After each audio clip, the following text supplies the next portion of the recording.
War is one thing that has followed human rights from the beginning of civilization. As much as it can destroy, it still tends to be lucrative to the powers that be. Who are those that profit from war? How does it actually make them richer? Keep watching to find out. The American culture often gets a glossy treatment due to its long-standing global superpower status. But it's worth noting that somewhat controversial strategies the nation sometimes uses, which often slip under the radar. In recent years, the United States has had a hand in producing about 37% of the weapons and armaments used for widespread destruction worldwide. Their arms industry is no small player in the world game, raking in roughly $100 billion annually in the global arms trade. Now, who's in the market for these American-made weapons? Well, between 2002 and 2016, the United States shipped arms and ammo worth a jaw-dropping $197 billion to nearly 167 countries. And from 2001 to 2021, the top 5 military contractors, think Lockheed Martin, Raytheon, General Dynamics, Boeing, and Northrop Grumman, raked in an eye-popping $2.02 trillion in public funding. These companies, you see, are selling weapons to countries like Iraq, Libya, Yemen, and Sudan without really checking if these places even care about democracy and civil rights. And get this, the U.S. Department of Defense is buying ammo from these same countries to fuel their wars. So no matter who comes out on top in these conflicts, these arms dealers are raking in the cash, no exceptions. Now, when it comes to Afghanistan, the U.S. claims they spent a whopping $2 trillion, but you have to wonder where all that development actually went, right? In total, the United States has spent about $2.26 trillion on the war in Afghanistan. How much are we talking about? Around $2.26 trillion. That's how much America spent in Afghanistan. In other words, $300 million a day. Well, it turns out that a big chunk of that money circled right back into the good old United States of America. It's what some people call war profiteering. Basically, the U.S. outsources their whole war operations to private contractors and American-linked companies. It lets them handle the war in Afghanistan, so that the money poured into any war by the United States basically ends up in the pockets of the very companies that supplied it in the first place. You could argue that the U.S. didn't exactly come out on top in the Afghan war, but the American military business made a killing, financially speaking, of course. So investors who put their money into these kind of conflicts see their profits soar every time the U.S. decides to get involved. It's already a profitable routine for the USA. They use similar tactics in other places ruled by oppressive regimes like Syria, Iraq, and Libya.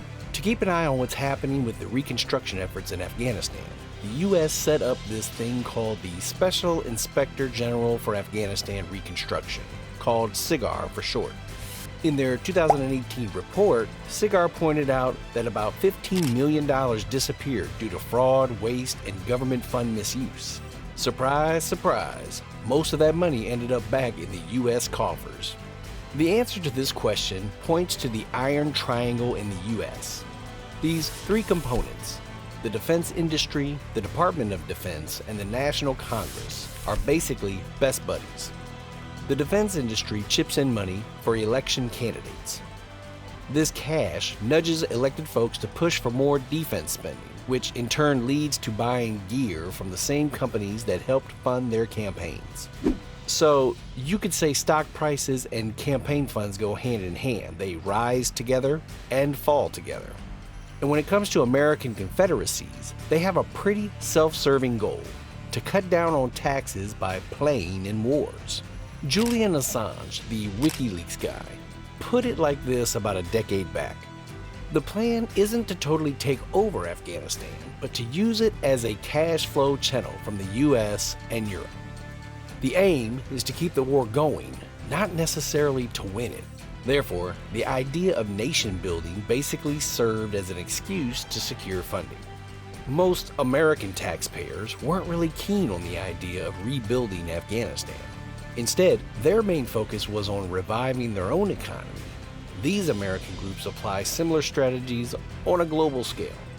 It's pretty clear that some specific groups benefit quite a bit from wars. You've got arms companies that supplied weapons to everyone involved in World War I, and now their stock prices are through the roof, thanks in part to that massive 100 billion euro special fund that went into the German army. Then, you've got the mercenaries who make their living off of conflicts, and so on. This makes some people think that decisions to beef up military forces or even start wars, like that global arms race kicking off in 2014 or the recent change to Germany's basic law that allocated 100 billion to the army, are heavily influenced by arms lobbyists. Back around the year 2000, when politicians, business people, and intellectuals in the think tank Project for a New American Century were arguing that the U.S. should take on a bigger military role in the world. Their proposal looked a lot like a shopping list for major U.S. arm companies like Raytheon, Northrop Grumman, Lockheed Martin, and Boeing. These companies run all sorts of groups trying to convince politicians that there are new external threats and security gaps that can only be fixed by buying more and more new weapon systems. The German army's ramping up its military capabilities since 2014 has come with quite a spectacle on the ideological front. They're saying that new threat scenarios like the Islamic State, Ukraine, and Ebola call for more weapons. At the same time, they've got to swap out their old gear. The fact that Western weapons are getting used up in Ukraine is seen as a handy way to retire the old stuff and restock. While this may be so, you have to get something right. Arms corporations may have their interests in this, but they're not the only players in town. Still, even though German Army's industry employs around 300,000 people, give or take, it's not the big cheese in the room. Depending on where conflict happens, the push for war and the destruction of weapons can also mean losing foreign investments from big global companies. The whole process of talking about rearming is a mix of politics, economics, and lots of different interests and players. So the real question here is why we go to war and how it all ties in with the economy. It's crucial to bear in mind that the arms industry plays a significant role in driving innovation. Over the past 4 decades, neoliberal ideology has painted a narrative of an inefficient state versus a dynamic, innovative market and private sector. Challenging this notion, economist Mariana Mazzucato, in her best-selling book The Entrepreneurial State, convincingly illustrates that innovations in digital technology didn't magically sprout from thin air, but rather came from state-funded research. Subsequently, tech giants in Silicon Valley seized, patented, leveraged, and ultimately amassed these innovations into multi-billion-dollar assets. Take, for instance, the technical advancements integrated into an iPhone, such as interfaces. All of these emerged from public research programs either conducted by or on behalf of the defense industry. Ironically, this industry, primarily associated with destruction, has historically driven technological progress. This is because it deploys vast state resources for highly costly basic research that private capitalist corporations would typically shy away from due to uncertain returns on investment.